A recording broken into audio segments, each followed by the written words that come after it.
Alright, hello everybody, it is Igon Games here, back with another video. Currently live streaming. By the time you see this video, we might be streaming, so come join. That'd be appreciated. Come vibe, we can play some games, ask questions, all that good stuff. So basically, we're just going to be going over how buffs work. A couple of YouTubers have made videos on the game, such as Valk, so if you want to go check those out, that's also cool. And if you've already seen them, well, this video is not really for you, but for the people who haven't, and if you still want to see the video, basically just going to have a quick overview of how the buff units work.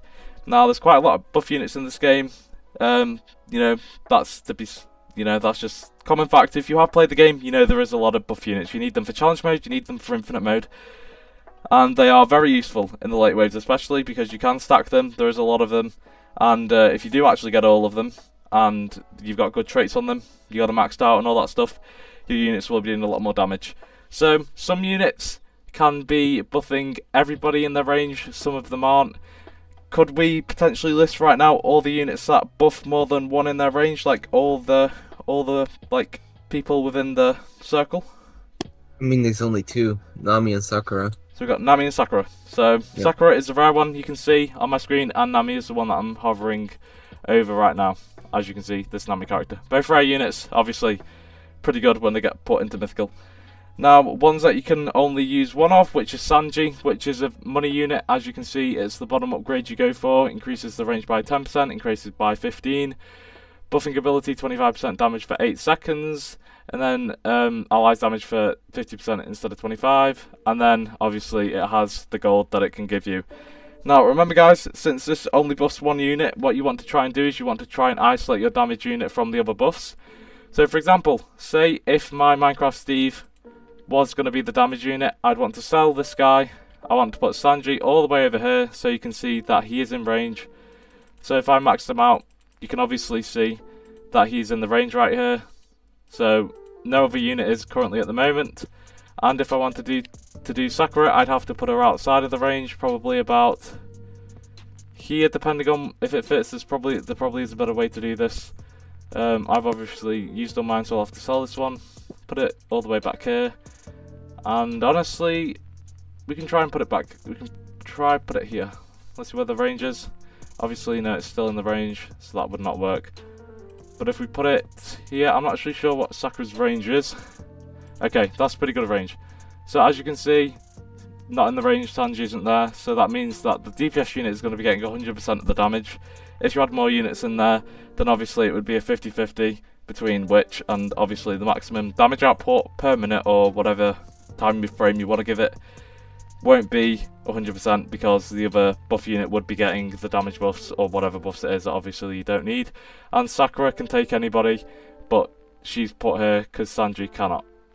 Now you've got a time maid that also does that. I'm pretty sure you can only be in the range of one of. So if I put it here, obviously the range is very crazy. It's going to buff like 10 units in here, so this is not the ideal. But she does crit chance, she does damage, she does speed, range, damage. She's basically an all-round unit, and obviously she has the nuke that can do a lot of damage. And right now, there's a buff stacking thing with the Namis where you can like use two of the same type of unit and it double stacks. Whether that's going to be nerfed in the future or like rebalanced to where that just doesn't happen, it probably will because it's not supposed to be and it's kind of broken, so it's kind of pointless showing it in this video because it might get fixed soon. If not, by the time you've watched this, it already has. But that's kind of the basics. You are just going to really have to test it out and try yourself. Obviously, like we said, the units that you can put inside the range, it doesn't matter whatever unit's in there because it goes for all of them. And for the others, you want to make sure that the DPS unit is the only one in the range. As you can see, Sanji here. Steve's only one in the range. Obviously, time maid would be, so we'd have to sell that unit if you want to get the maximum output. But that's basically it. Not really much else to say. Definitely for the later challenge modes, if you are getting stuck, this would be a great help getting those in. And obviously the Dragon Amulet on the Sakura for the start of the wave 15, that does help for infinite mode and challenge mode because you can get the pushbacks, you can get the damage boost, or you can get the gold.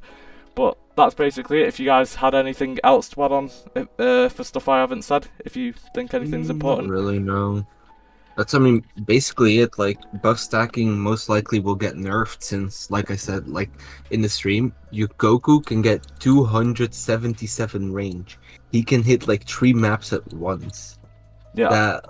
So that's definitely going to be nerfed, and I just hope that they make buff units a little bit easier to use, because in some places, like units that only buff one like unit, and you have other buff units there, it's kind of difficult to organize it all, especially if you have infinite with 4 people. For sure, for sure. So I hope they add a way to make targeting, or like make every buff unit AoE, or a way to make them AoE, something like that. But yeah, that's basically it, really. And obviously this story map is quite small as well, so it is kind of rough on this one especially. But if you guys have any broken strats, bugs, or improvements on what this video entailed, and you think you could add any extra facts or notes for people to know and I can pin the comment, then feel free to let me know. It's a little bit scuffed because I don't have all the units on, so I can't fully check their range, but hopefully we did explain it for you guys. And yeah, that's about it. They don't exactly have to be mythic, because the buffs are going to be good just as the rare units, so don't worry about doing that. Obviously it can help.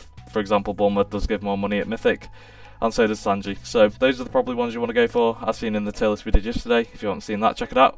But that's about it. Not really much else to say, so I'm gonna end it here.